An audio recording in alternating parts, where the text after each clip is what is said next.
Hey everybody, welcome back to Start to Rock Keyboards. This lesson is all about using chords to play inversions. An inversion of a chord is when you change the order of the notes that you're playing. So let me demonstrate using an A minor chord. An A minor chord on the keyboard is the notes A on the bottom, C in the middle, and E on the top. But I don't have to play those notes with the A on the bottom, the C in the middle, and the E on top. I can change the order, like I can take the A off of the bottom and put it up on top. So now it's still an A, a C, and an E, but if I rearrange it in this order, we call it the first inversion. I can do that same process again by taking what is the bottom note now, the C, and putting it up on top. So now it's still an A minor chord. It's still an A, a C, and an E. But in this shape, it has a different sound once again. So 3 different ways of playing the same chord: root position, first inversion, and second inversion give my hands and my ears a lot more cool choices than I previously had. Let's zoom in for a closer look using these jam cards. We're going to be using jam card number 5, jam card number 6, jam card number 7, and eventually we're going to look at jam card number 8 to show all 3 inversions on the keyboard at the same time. So let's take a look at that. Now looking at inversions on the keyboard, here's the root position A minor chord with the jam card. There's the root, the middle note called the 3rd, the top note called the 5th. The A is on the bottom, the C is in the middle, the E is on the top. It's not the only way, however. I could also play the same chord in first inversion. Now there it is. Notice now the start arrow, which is the note A, is up at the top now, but it's still the same 3 pitches: an A, a C, and an E. And together, once again, that makes the same minor chord. Still not the end of the story. There's also the second inversion. Still A, C, and E, but this time the A is in the middle of the chord, and it still has that nice minor sound to it. Now here on card number 8, we can see we've put all 3 possibilities of the chord in one place: the root position, the first inversion, and the second inversion. This first band of finger numbers that has a red connecting bar, that's all the root position chord.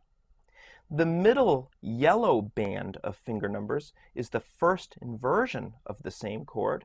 And finally, at the bottom of the chord card, the green band shows us the finger numbers that come together to make a second inversion of the same chord.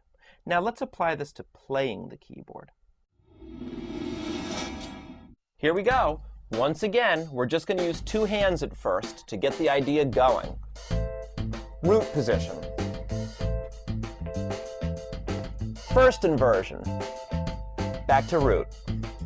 Now start with first. First inversion. Second inversion. Back to first inversion. Now go to second inversion. Again, that bottom note can go on top and make a higher up root position. Root, down low. First inversion. Second inversion. Back to first inversion. One then the other. Root. First. Second inversion. First inversion. Once that feels easy, train your hand to do it. Here comes the root position chord. Now the first inversion chord. Get used to that idea. Root, going to first. The finger numbers are the same in both of these. Now let's go from first to second.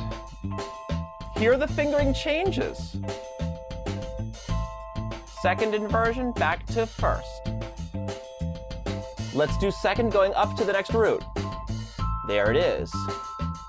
Second inversion, up to the root position. Try all 3. Root,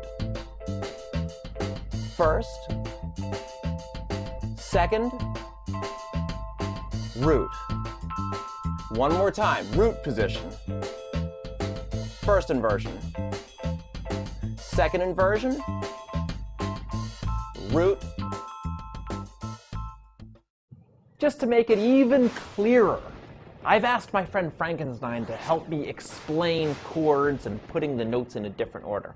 You see, Frankenstein right now is standing in root position.